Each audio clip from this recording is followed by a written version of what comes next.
After 2.5 years, can we handle the truth about October 7th? Connecting the dots. It's been 2.5 years, so is it time we finally admit the truth about October 7th? We all know that the current horror show in Gaza started when Hamas broke into Israel and killed 1,200 Israelis on October 7th, 2023.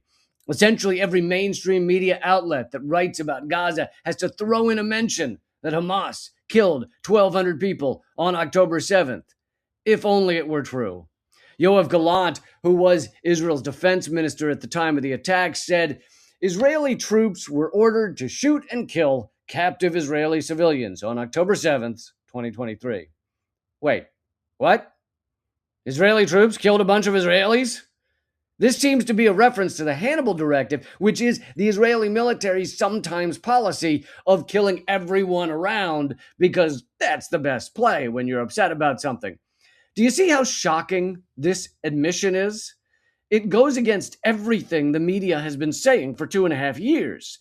Well, not all media, not Israeli media. Here's from Haaretz.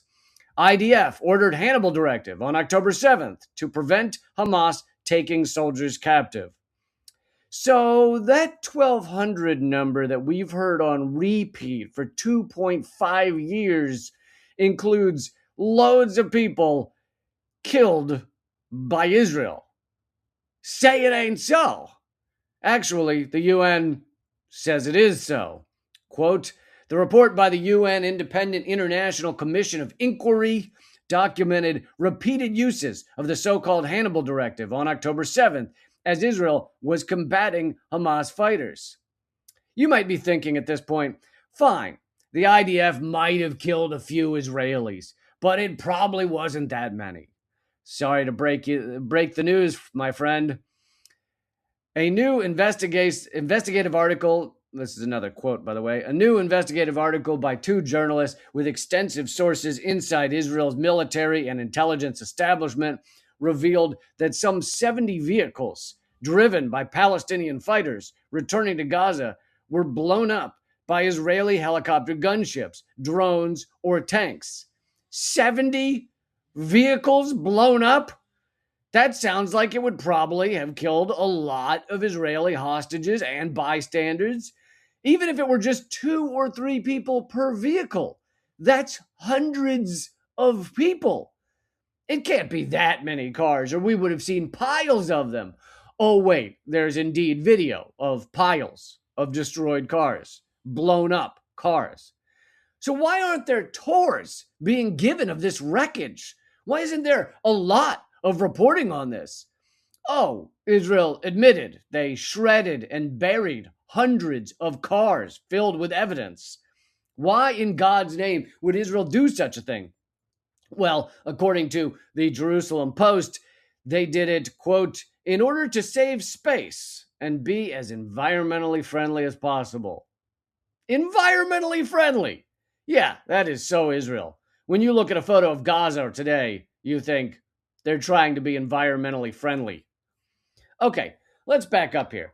If a mass Hannibal Directive were true and were ordered, there'd also be witness testimony from those who survived. And there's nothing oh, wait, there is. Here's a quote.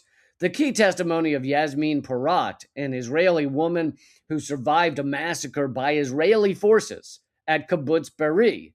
According to her account, many Israeli civilians were killed when Israeli forces opened fire with heavy weapons, including tank shells, at the small kibbutz house where they were held by Palestinian fighters. Opened fire on a kibbutz house.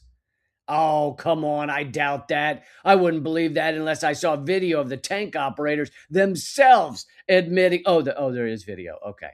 In fact, the tank gunner says she was told to fire at a house with tank rounds, but she stopped to ask the commanding officer if there were Israeli civilians inside. He said, I don't know, just fire.